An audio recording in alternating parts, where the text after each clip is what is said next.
नवरा त्याच्या गरोदर बायकोला हॉस्पिटलमध्ये घेऊन जात होता. तेवढ्यात एक माणूस, तुमची बायको आहे काय? नवरा, हो. माणूस, प्रेग्नेंट आहेत काय?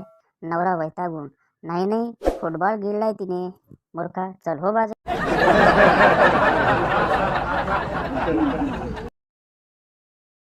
बायको, काय हो, इतक्या हळू आवाजात कोणाशी बोलताय? नवरा, बहिणीशी. बायको, अहो मग बहिणीशी इतक्या हळू आवाजात कशाला बोलायला हवं? नवरा, अगं माझ्या नाही, तुझ्या बहिणीशी बोलतोय.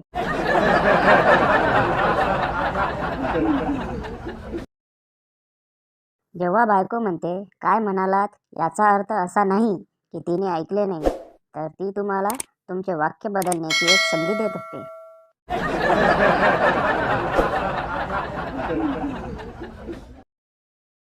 नवरा, किती काम करशील? आपण तुझ्यासाठी एक कामवाली बाई ठेवू. बायको, नाही, अजिबात नको. आठवत नाही का, मी सुद्धा तुमच्याकडे कामवालीच होते.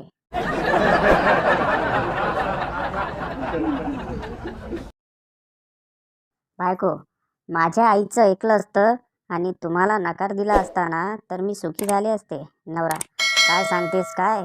तुझ्या आईचा विरोध होता आपल्या लग्नाला? बायको, हो. नवरा, अरे देवा, आणि मी त्या माऊलीला वाईट समजत होतो.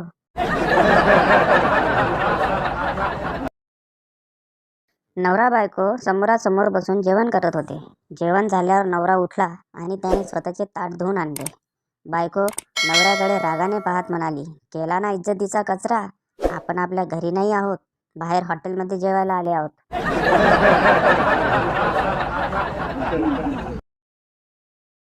नवरा, माझ्या छातीत खूपच दुखत आहे, ताबडतोब डॉक्टरला फोन लाव. बायको, हो लावते.